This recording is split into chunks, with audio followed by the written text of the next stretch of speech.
and welcome to another edition of the Coach and Benway podcast. I'm Coach Redpill, joined as always by Dr. Benway, and we're going to be discussing Robert Hughes. Now, Robert Hughes is an interesting fellow, and Dr. Benway, why don't you take it away and give us the pressies on the man?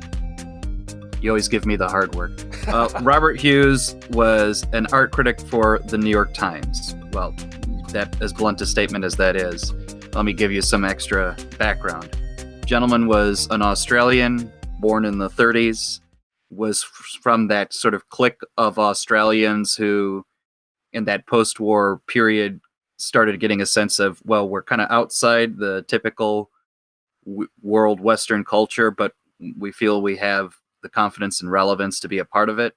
He was one of a small coterie of people in that kind of crowd, worked their way to the United States, and it was kind of impressive by, one, the quality of his writing. Two, I mean, he was just an enjoyable person to read and very quick of wit in his writing. But two, I think what you get from an art critic like him, which you wouldn't necessarily get from a art critic who just follows trends and is a slave to trends, is you have someone who has full historic appreciation of the traditions that precede his moment in time. And what you kind of get from reading him, from watching him, so on and so forth, you get a sense of a person who is well enough aware that he's on the, shall we say, dying embers of the last creative explosion. And I think he was probably convinced that within the rest of his lifetime, he wasn't going to see a mass movement of creativity that you would have gotten out of, let's say, the early modernist period. Yeah. He was interesting, it seems to me, because he was, to give a little background, okay, the guy was really from a pretty elevated social circles in Australia. He moved in like the best circles, as they say. And in Wikipedia, it's quite funny. The listing says at university, he associated with the Sydney Push, a group of artists, writers, intellectuals, and drinkers. What's funny? Yeah. What's funny with that group is because I knew he was in that clique. I didn't know the name, but I'm like, okay, he's of the crowd that would have included Clive James and Germaine Greer. And then I looked at the Wikipedia article to see if they commented on it. And those are literally the other examples that they gave. So I just mentally knew what this guy was. And Clive James, I'm still shocked he's still alive, but he's still in England doing his thing. But there was this little coterie of these highly educated, I think they were mostly from Sydney, if not all of them are from Sydney, who eventually make their voyage right from the edges of the empire to the center of the empire, for lack of a better term. Yeah, they float to England, to London, and they're part of the swinging '60s London set. You know, they're of that age. Because Robert Hughes was born in '38, and he's in the thick of things in London. And what's interesting is, to me, about his career is that, he, by pedigree and by background, he could have associated with the very, how can I put it, sort of almost esoteric set, like the best people, if you will. He was a great writer, and he could have had a career of sort of like, I can't think of somebody offhand, but he could have had like a sort of like a high flying kind of career, or wound up in publishing. But instead, he deliberately chose to be the art critic for Time magazine, which at the time was not considered the bastion of high culture. But he decided to do that, and he elevated Time magazine indisputably. And his art criticism, I mean, how can I put it? He brought modern art to the masses by way of Time magazine and the way he approached art. And the very fact that he was so enthusiastic about his appreciations of art. He either hated something or loved it, but he gave exceptionally good reasons for either opinion. And so it was, black or white, but you always knew why. You always knew where you stood with a man. There's a clear reason in my mind of why he had that. People may dispute me, but I think it's clearly a result of his Jesuit education. The school he went to while in Australia was an Ignatius school. I forget the exact name, but it's one of the Jesuit schools that the Mm-hmm. Catholic Church is very fond of creating.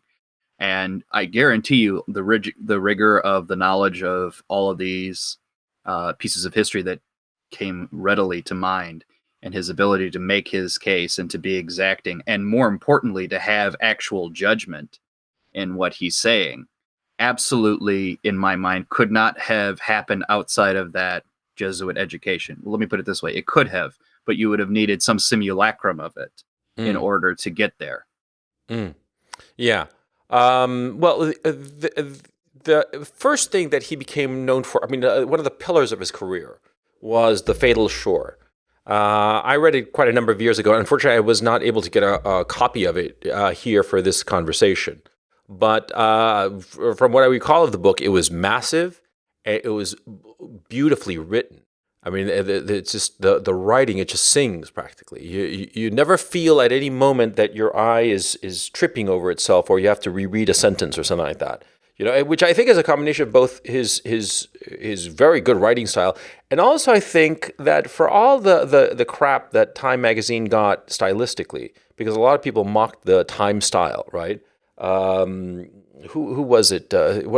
Somebody clever used to mock it and did a parody of Time style, but precisely because of Time style, because Time was at the time trying to reach a mass audience. The Fatal Shore is erudite, precise, yet easy to read. It's easy to digest. You don't feel that, it's like this big thing that I'm going to have to slog through. It's a little bit, and I know you're going to hit me for this. It's a little bit like J.K. Rowling. J.K. Rowling would hit you with a doorstopper of a book, but it was fun to read. And that was the thing about The Fatal Shore. That's the thing also about Barcelona, his other big book. But I want to talk about Fatal Shore first. I don't know if you read it actually, Benway. Yeah, I've read it. I mean, well, I've read large segments of it. So it actually comes later in his career. So it's from 1986, and he was already well established with a lot of things. But Fatal Shore is specifically, it's a history of Australia, but specifically the founding and specifically the convict transportation system. Mm-hmm.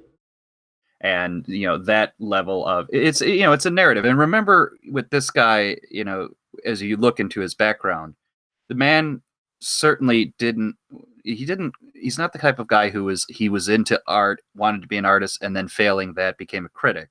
No, he was always a writer. In fact, the earliest footage I've ever seen of him is from the late 50s, where he's talking about the legitimacy of certain beat poets and writers as opposed to other beat poets and writers. So this man was very literally motivated to begin with. And it's unsurprising to me that The Fatal Shore adopts that narrative element to it, but also, given that it's about Australia, certainly has something of a, though it's history, self-referential aspect to it. Yeah. The thing about Hughes is, how could I put it? There aren't critics like him, like big personality. I think that's what struck me the most. And you can see it in the other thing that we will be talking about, which is The Shock of the New. This was a TV series that he did for the BBC later on. What was it, in the 90s, I think? I forget. So The Shock of the New was in the early 80s. It came out in like 80, 81, I think. Oh, right. Sorry. Yeah. 80, 81. For some reason, I thought it would come out in the 90s. Because he did a follow-up to it in 2004, actually, called The New Shock of the New, which is, like I had said before, the Shock of the New, that's his 9 or 8 part, I don't know how many part, documentary on modernism, all the various aspects of it, from painting to architecture, sculpture, you name it, he covered it. And you got a sense from that documentary is that he recognizes, I missed this big, blast of expression, but I'm old enough to kind of recognize the bits of it that were flailing about. And when he was young, he comes back in 2004 and he's seeing what was left in what's left in the remnants of this creative explosion. And the answer was not much. Yeah, that one I have a hazier memory of. I have a sharp memory of the second one, because I remember him because he's an old man and he was clearly not in the best of shape physically. He would later he had a very bad car accident, I believe, in the late '90s or something like that. That's And right. yeah, for the follow up to Shock of the New, that the new Shock of the New, I guess it was called. Yeah, he was what you call it. He was infirm. Clearly, he was not in the best of shape, and but still that personality, that big lion-like personality, shone through. And I think that that's the thing that struck me the most about Robert Hughes, that he had such a big personality, and it came through in his writing. I remember reading him in Time magazine when I was a teenager, because that was the magazine that we got at home. And I remember, like, whenever I read an article of his, it was like big. It was like it stood out. There was something about the energy of his writing, or something, even though he was talking about things that at the time I knew nothing about or less understood. But I got this sense that he was like big, like a big force, like a lion. And when I actually got to see him on video, of course, I never met the man. I was sort of unsurprised. I was like, yeah, this is the man who would write those columns in Time magazine that were so definitive about what they liked and not. And what it's sort of like, how can I put this? The thing about Robert Hughes that I find interesting is that he was a critic with a point of view, and there doesn't seem to be much of that around anymore. You see what I'm saying? I mean, we're talking about Robert Hughes, but I wanted to expand a little bit the conversation beyond just Robert Hughes. But there aren't that many critics. I don't know if it's a product of the age or just a product of that critics in general tend to be more like, the peanut gallery people. But Well, the standards of judgment have evolved into a standard which is not judgmental. By that, I mean that the critical attitudes you will get, be it, well, frankly, anywhere, to a certain extent, are, you know, kind of politically, finding the means of politically approving popular culture. So, oh, this is sufficiently woke, it's good. Oh, this is sufficiently representative, ergo I like it. What's missing there is the history, and the trajectory of the civilization, which leads to this point. What Hughes was, he had a great line in this interview. I think it was with Charlie Rose, back when Charlie Rose was, the interviewer that everybody would pay attention to. He had a line, something to the effect of, a music critic. I mean, he's talking contemporary music. A music critic who doesn't deal with Beethoven is illiterate, just in the same way a book critic would be illiterate if he had no idea what to say about Charles Dickens.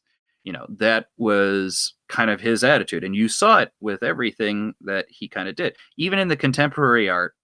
A lot of it which he trashed, and other bits of it he actually, and they were rare or fine, but he would celebrate people.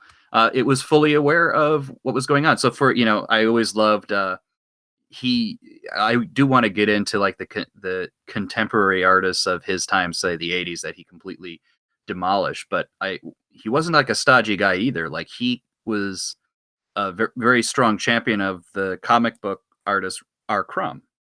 And you even see him in the documentary Crumb talking about this. And he's well aware, in his celebration of Crumb, he will say, like, look, this is part of the comic tradition you'll see in Goya. And Goya is one of the key influences on Hughes's life, I guess, if you want to say it that way. So he knew all of that. And that was the necessary piece to have with his judgment.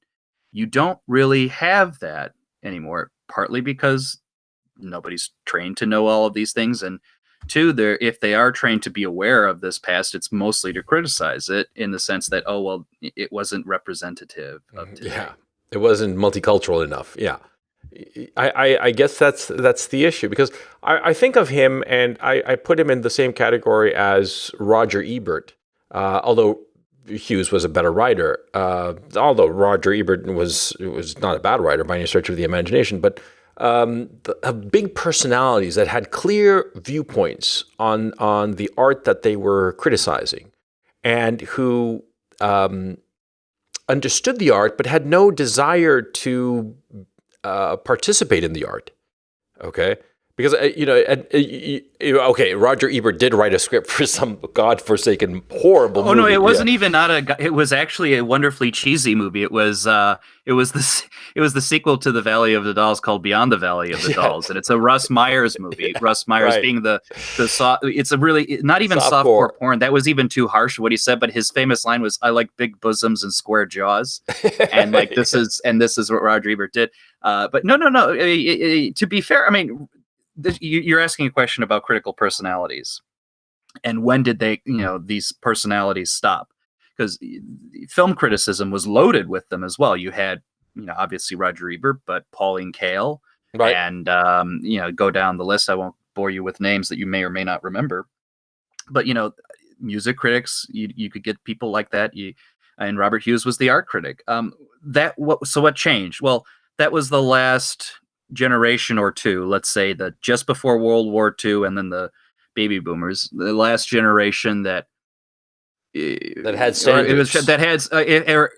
number one was educated in what preceded itself, but two had a certain at least vestiges of self-confidence. But they were also the generation and the kind of few generations that preceded them that kind of realized that they didn't really have much to bequeath to other people, right? So if there's anything that's important, I think, with a critic, I think it's carrying on a tradition and the knowledge of saying, look, I'm exhibiting these standards, and in exhibiting them, I'm giving you all the knowledge of what preceded it. Here's the tools you have. Go forth and use these standards of judgment, to advance everything. And I felt like these guys, I mean, and I won't put, Hughes in that bucket, and I won't put Ebert in that bucket, but I would say like the kind of milieu around them.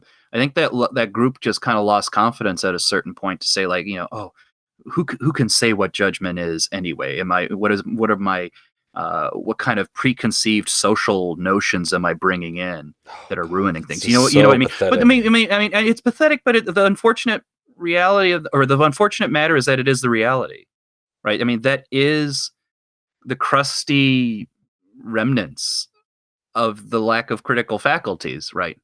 And that's why I liked Robert Hughes so much, because he was so harsh on people who sucked and deserved it. My favorite is he broke Julian Schnabel's brain. Now, for those of you kids who are too young to know, there was this period of time called the 80s.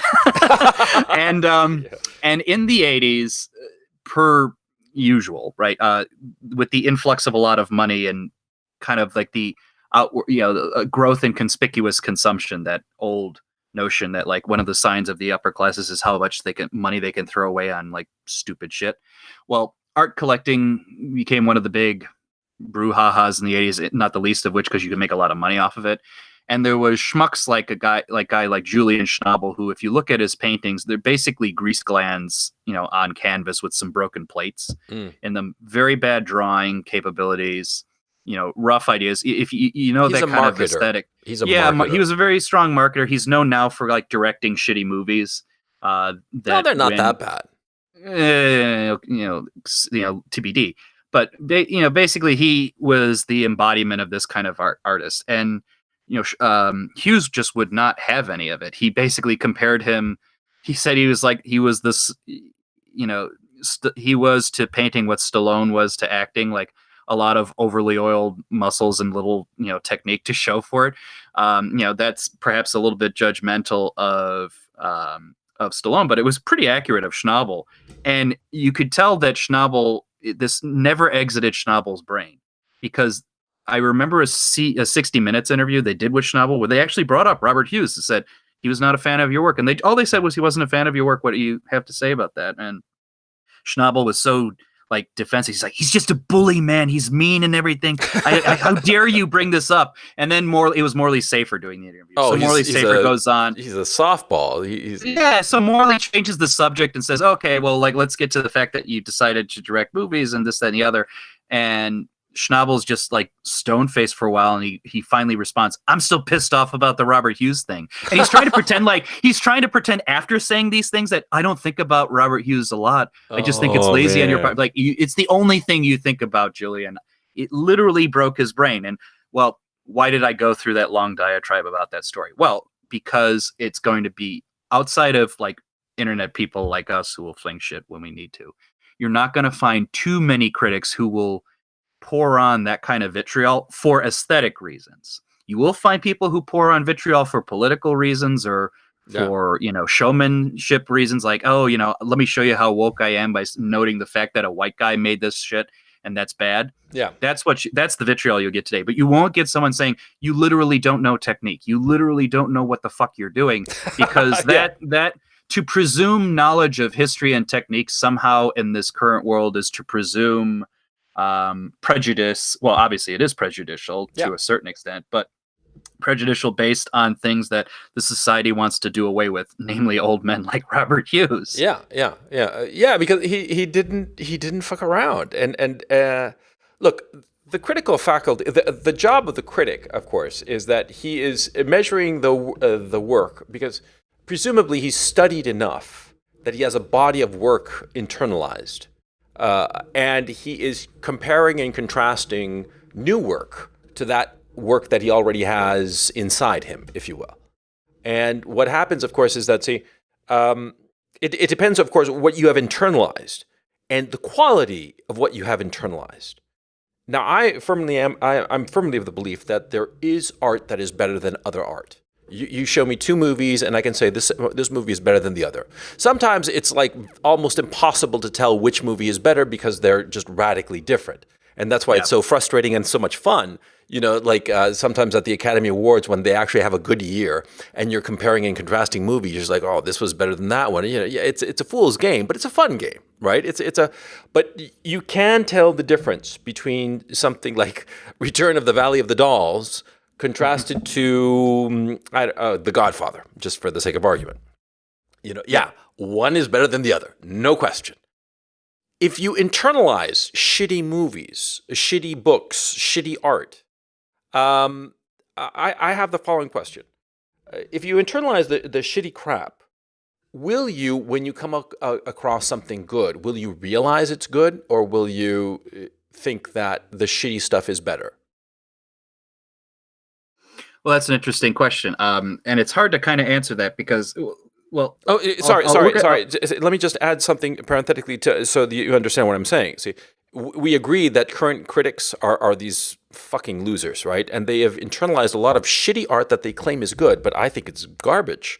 Like, for instance, in books, right? Everybody thinks that Tim O'Brien and the things they carried is like the greatest war collection of war stories ever. And I think it's kind of crappy, to tell you the truth. And I've read enough war stories to know it's kind of shitty, but the current crop thinks that that's good. So my question is, will critics who have a bad inner store warehouse of books, when they come to something good, will they fail to recognize that it's good?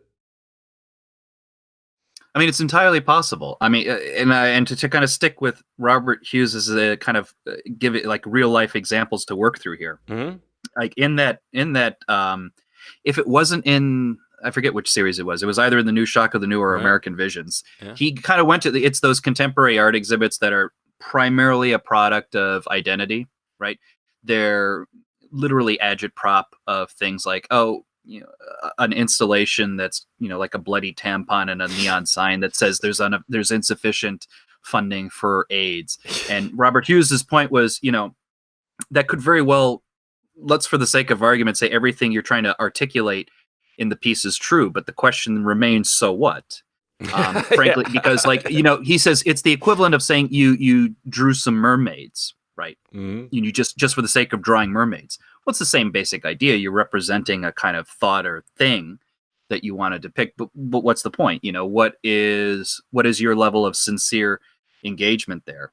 And the reason I bring that up is because I think when you say like, oh, if someone gets so used to praising hollow works, and when they come across something great, how do they respond to it? Well, I think that's the kind of example, because when you're trained in, or at least you turn off that bit of your brain that asks the question, so what? Well, the so what means that there is no difference, between someone who, let's say, like the brothers Karamazov versus, Harry Potter, right? Mm-hmm. You're just simply saying, oh, I enjoyed, the romp of this, but Brothers Karamazov is just so hard. It's long and all these things. Um, what it lacks is a sense of, what are you engaging with? What is the kind of thrust of the emotional or effort that the artist is putting in? You know, that I think is the bit that's the critical missing part, and it's the bit that necessitates awareness, knowledge of kind of what preceded it, or where are you coming from there. And I know I'm kind of on shaky ground there, because I also have the sentiment of saying you shouldn't feel dependent on what an artist has to say about his work. So it's always tricky ground, but I think that's kind of the crux of it. If you fail to recognize, or if you just by virtue of your standards of judgment fail to engage with or recognize the art that is around the bit you're looking at, and also the art that was not made as a result of this thing, you're kind of at a loss. It's just like, I like green versus blue. You know what I mean? I'm not sure. Well, here's my thinking is that I tend to think that if your diet does affect your outlook. If you're used to eating potato chips, you're not going to know that escargot is actually good. You know, it seems to me that so many of the critics today they imbue so much crap and so much agitprop that when they see something actually good, they can't recognize it, and I think that that's a serious problem. Um, Not that it isn't objectively better. It's that they don't recognize it. They don't have the tools to realize it. Because if they've been, hammered with the agitprop, it's sort of like Soviet critics, like Soviet editors and such, that they were so used to doing, new socialist realism shit, right? That they couldn't appreciate art that wasn't that, and they sometimes they allowed it because they didn't even see it. Okay, and that's why you have like so many movies that are sort of like groundbreaking, but the censors, the apparatchiki who were in charge of allowing the art, they didn't recognize it. They were blind to it. You see what I'm saying? And I'm wondering if modern critics, because so many of them have been raised on agitprop taught to them in colleges, are just not going to be able to recognize what's good. And if editors at publishing houses, are not going to publish books because they can't see that they're any good. You see what I'm saying? Yeah, so I think part of also what's going on here is that a lot of critics, editors, whatnot of today, maybe a lot of them have always been this way, but certainly today, they're too within the world to judge the world. You know what I mean? Mm-hmm. So when you're in this setting, you believe in all of this agitprop and whatnot. You're just literally locked in. This, Yeah. You engage. You drink too much of the Kool-Aid. You don't really see the mechanics of what's going on. When you take someone who's kind of exists mentally, half exists in the present, half exists in the past, or you take someone who's literally was an outsider. It was not an accident that I had mentioned Robert Hughes's past. Yeah. That he Yeah. came from Sydney. He was outside of the walled city, as it were. When you have that mindset and you are trained almost, if not monastically, in that scholastic tradition Mm-hmm. of, you see the world from outside of the world. Well, then you're in a position to say, I can see the progress moving from here to there. I see what goes up, what goes down. And you're able to realize that in your critiques, not just of things that you like, but things that you don't like, you're recognizing the mechanics that are creating it. You're recognizing the fact that you will get always, when you are reading or watching Robert Hughes, that the art is a manifestation of the psychology and aspirations and all of that jazz of the society around it. This is actually one of the little nuggets that postmodernism did try to acknowledge. Is like there's a lot more to it that you can kind of see if you're a little bit outside of it. But I think just too many people are just wrapped up in the motions of the oceans today. They don't really step outside and see that. And he did. And I give him immense credit for that. Yeah, and I think that's also a missing part. And it's why I had mentioned, it was when we were doing that live stream with, Black Pigeon Speaks, that one of the reasons I said, I like Murdoch so much. Little did you know that I would blend Murdoch, and Robert Hughes, but here we are. Part of the I reason think Robert like Hughes them, would have liked Murdoch. By the way, in a twisted way, I think he would have. yeah. Yeah. Why the reason I bring him up? Murdoch could only be as funny as it is. Could only do that humor if they were outsiders. Yeah. Insiders of culture today, Hollywood, New York publishing, pick your poison. They would have been too wrapped into themselves, into the world at large, and all of that things to really be, critical of what's going on, and also critical of themselves. When you have outsiders like that, there's just you're not fettered to anything. There's the lack of obligations. And the interesting thing about Hughes, and I guess that's why him sitting at the perch of Times Magazine is so interesting. He's an outsider who sits on an organ of mass cultural communication, and he can then dispense his judgments. And I think that was a nice little thing that he probably relished. You know what I mean? He could have easily been an academic. Probably he certainly had that talent, but he didn't. He became something a little bit more substantial, I'd say. Definitely much more substantial in my estimation. And the other thing I want to stress about him, and this is the pitfall I always worry about when I say, when someone says, getting used to bad art, and if you're too comfortable with it, what I want to stress with that, to me, the bad art doesn't necessarily have to be a genre specific or even a medium specific issue. Robert Hughes, still going on Robert Hughes. If you see a lot of his documentaries, he loved like the 50s design of American cars, the industrialism of it, and the fact that it was inefficient, and it was aghast of the sensibilities of the, some of the more the European kind of more modernist inspired artists, and they were just so utterly appalled by that. He loved that. I mentioned his love of R. Crumb. That's literally comic books. He appreciated good stuff coming out of that. It wasn't a stodginess of him that says, look, there are, good art can only be found in these types of museums, or good literature found in these bookstores. No. It could be found elsewhere. But the judgment of why it was good remained strong. And you always got a sense from him, what was his judgment? It's like, well, is the artist honestly engaging with some sort of issue, or confronting some sort of issue? It's the difference between like art and kitsch. You know what I'm saying? I don't know if you ever thought about that, or if you use the term. I mean, I'm sure everybody uses the term kitsch, but I don't think we tend to think about what it means, right?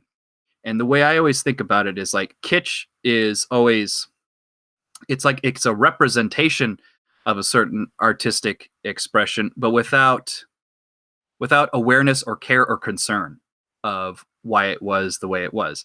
Think, for example, of like, Koons, who, was another artist that Hughes mercilessly mocked. Koons was a guy also came out of the 80s. I think he was a banker. Yeah. Initially, and then he decided to be an artist.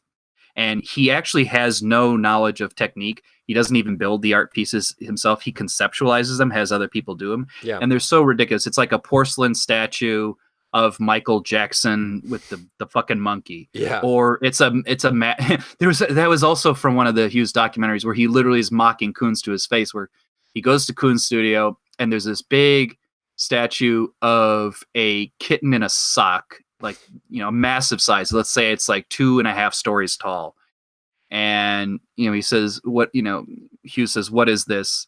And the guy says, well, I think it's my take on a sort of religious crucifixion type, image. And Hughes is like, where the fuck do you get that idea? He says, well, this, he tries, Koons starts to explain it in a jibber jabber kind of way. And Hughes just says, you're literally just like a happy, cheery kitten in a fucking sock. And what was Hughes's point behind that? His point was there was no seriousness in this. There was no effort to engage something, and which isn't to say you could also be comic, right? But you can be seriously comic. This was just, what's the next batch of money I can grab? And that was the other kind of bit of what Hughes was recognizing, especially in the second half of his career, which was, I'm in the world of money and art as a business as opposed to art as expression. Yeah.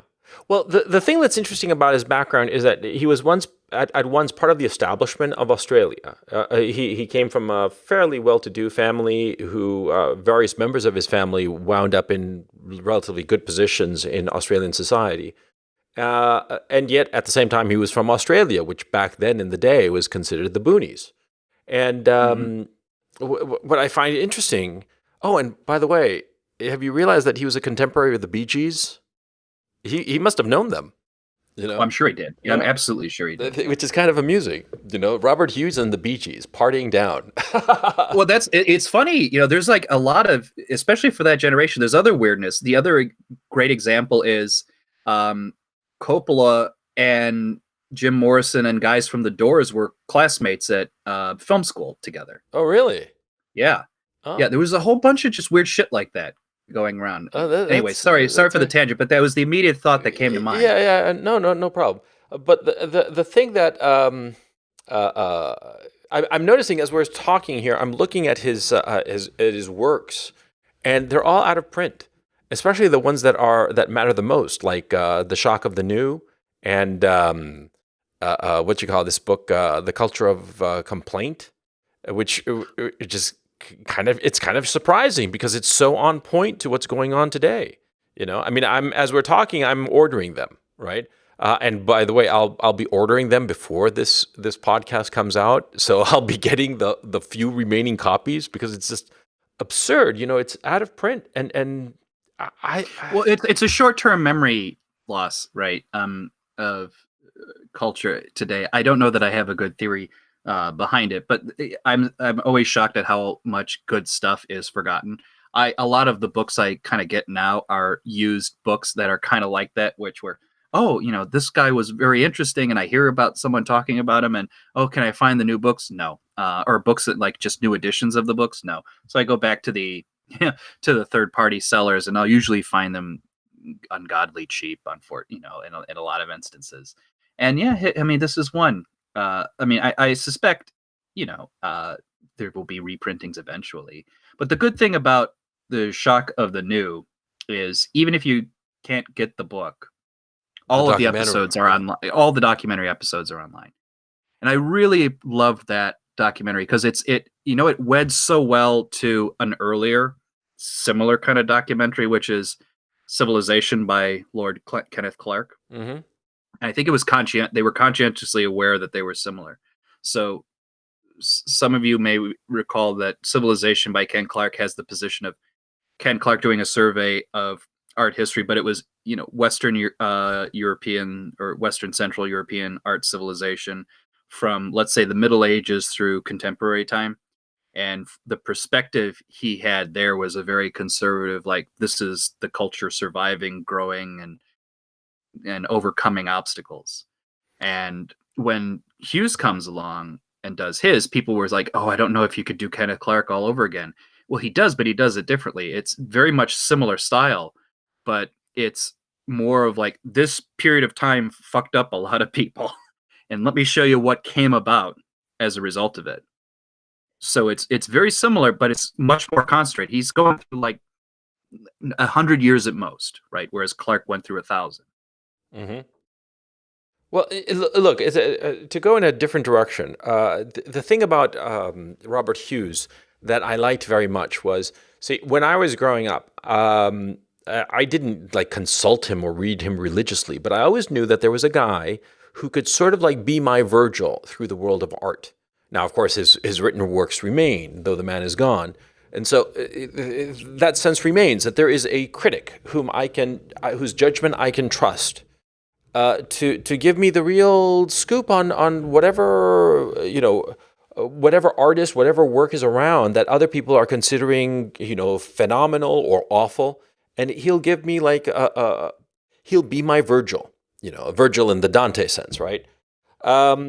Insofar as movies are concerned, it happens to me with Roger Ebert. Roger Ebert saw everything and wrote about everything. And so often as not, I'll find myself going to his website and looking at some old column that he wrote 30, 40 years ago and check up on what he thought about a particular movie. and that'll be my guiding appreciation of that movie. And I'll watch it, and later I'll be able to say, yeah, Roger, you were on point, or Roger, you're totally wrong, and you're wrong for this and that reason. But the point is, see, a critic, a good critic, is supposed to be that Virgil. He's supposed to be that guide through the landscape of a particular art form, and tell you, be careful with this. This is crappy, and look at that. That's really good. And I trust his judgment, and when I disagree with his judgment, because he's so at once sincere, knowledgeable, forthright, and with great points for his arguments, I better be fucking prepared. If I disagree with him, I better know exactly why I disagree with him, and not just like, I just don't think you're right. I don't feel it. No. I have to be, because his discipline, the great critic's discipline, the great critic's erudition, and his systematic analysis of a work forces you as a viewer, using him as a guide, to confront him sometimes even more than the artist.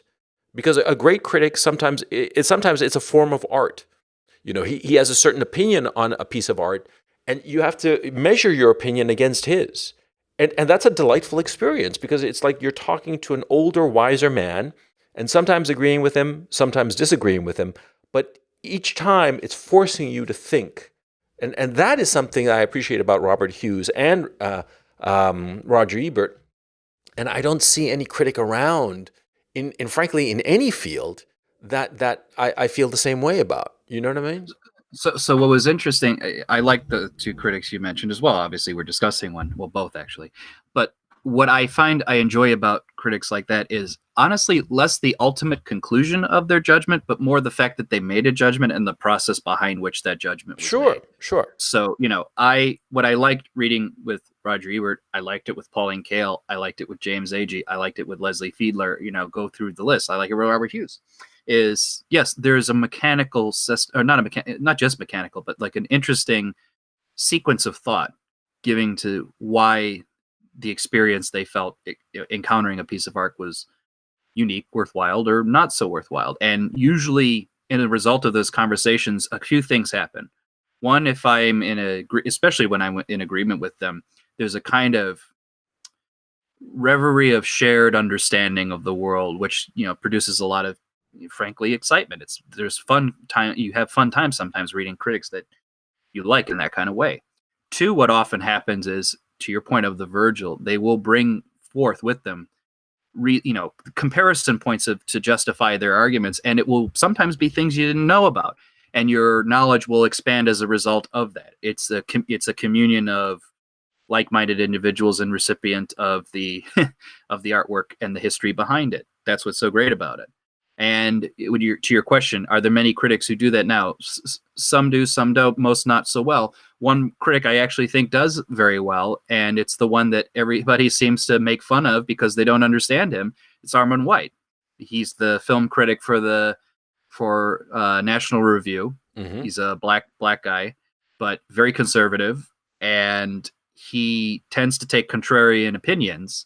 But people think, oh, he's just being a troll. Well, not really. He's articulating a point of view in discussing films, usually from a moral perspective, and not in a kind of stodgy way, but certainly someone who takes a film who proposes to present some sort of moral argument or facsimile thereof. He says, okay, you want to play that game? I'm going to play that game, and I'm going to hold you to very high standards on that, and I'm going to engage you on that level.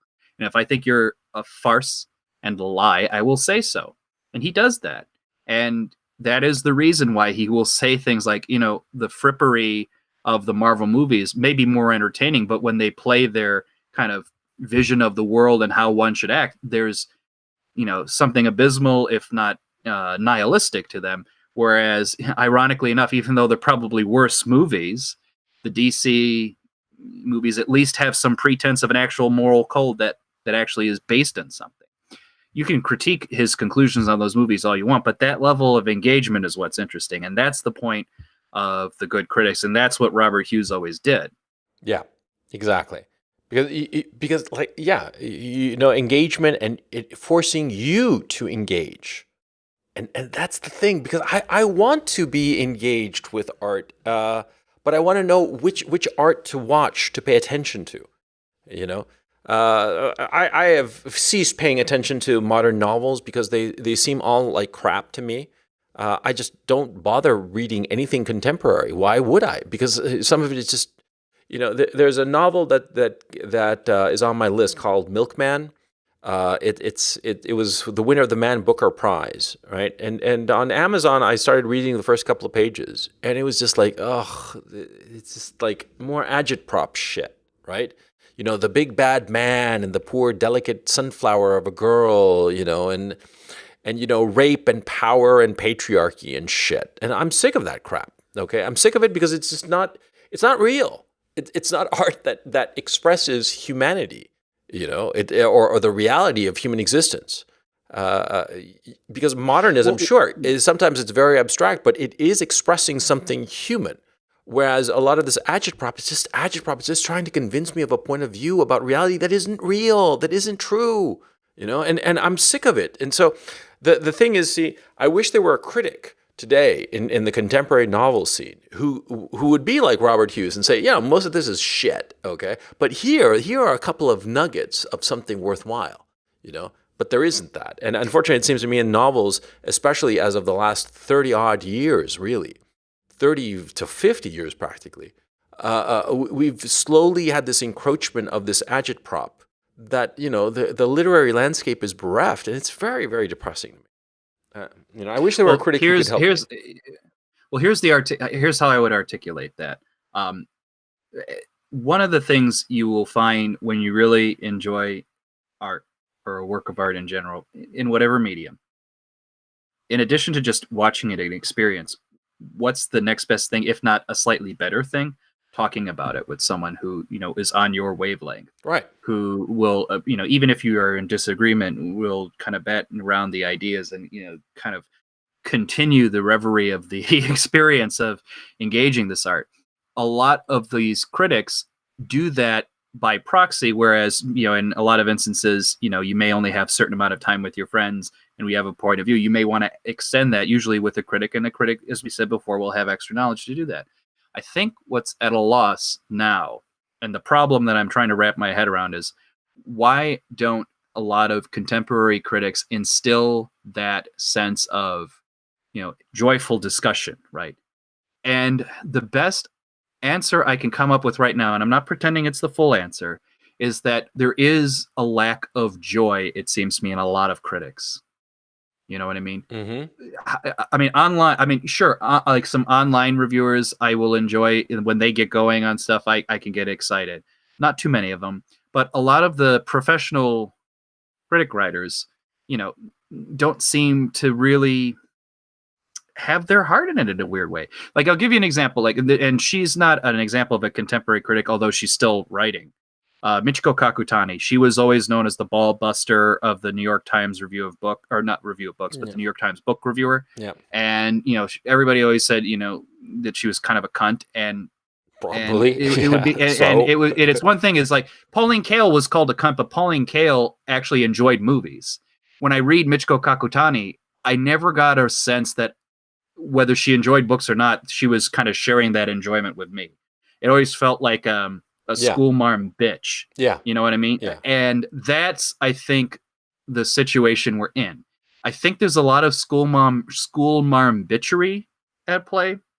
Mm-hmm. A lot of, let me recognize when someone's woke or not woke, when someone's being slightly racist or not. That's school marmery. Yeah. That's the hall monitor, doing that. There is no reverie. There's no enjoyment that's being shared. And I think that may be the gap. That there is no enjoyment. Yeah, I don't think it's hard. Like, well, think about it. Even a critic you disagree with, are you really getting a sense of joy anymore? Like, I used to read A.O. Scott. I mean, I don't anymore. I mean, because I never felt there was much coming out of him. Dana Stevens, who writes for Slate. I got really disappointed in A.O. Scott because I started reading his book, Nothing But Critical, I think it's called, and I thought it was just such slop, just slop. I felt this visceral disgust with it, and I rent and returned it. That's a rare thing for me because usually even books I don't like, I keep them. But that was one book that I went and returned. That's how the visceral just yeah. And then I started looking at his stuff, and I realized that probably the nothing if not critical is his actual point of view, and probably his editors had really like sort of like toned back his it wasn't pretentiousness, it was smugness. It was just a smug ugh. Yeah. And yeah, he looks down on his art, you know. He doesn't like it. Yeah, Or, I mean, no, David, he likes it, but in a smug way, in a supercilious way. Ugh. and a lot of the New York critics are like that. David Denby is like that. Manola Dargis, I think, is pretty much like that now. Anthony Lane, I think, is probably better, but I haven't read him since I gave up my New Yorker subscription, so I don't know if he's worth it anymore. But a lot of that said, the New York-based critics are very much, they condescend a lot, unfortunately. Yeah, and I think that points to something important. See, the New York people, I've seen this across the media, not just in books and movies, but in just about every media. New York people are full of shit. They're arrogant and they look down on everybody. And they even find a sort of like a kind of contempt for the things that they're supposed to specialize in, like movies or books or what have you, right? And the books that they publish or promote, I mean, I know about publishing, and the books that they find important are ideological, and it's just so depressing. It's not really good writing. It's not good literature. I know that a lot of the critics, especially the ones based in New York, in Slate and Salon and what have you, they like Handmaid's Tale because of the political point, not because it's a good TV show or not. And apparently it's not even a very good TV show. I haven't watched it myself, but it seems to be like sort of like ideologically driven. I'll watch it, just to get a sense of it. The original novel was ideologically driven, and I thought it was stupid. I mean, I thought it was just flat out stupid when I read it years ago. And so it's like all ideology. An ideology as opposed to the actual work. They do not respect the work or the artist or the art form.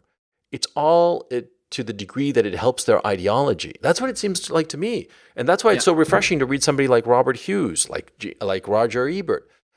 They cared about the art. They respected the artist. Sometimes they would berate the artist because they felt that the artist could do better, Yeah, well, and that's what you want to do. You want to hold them up to the standards.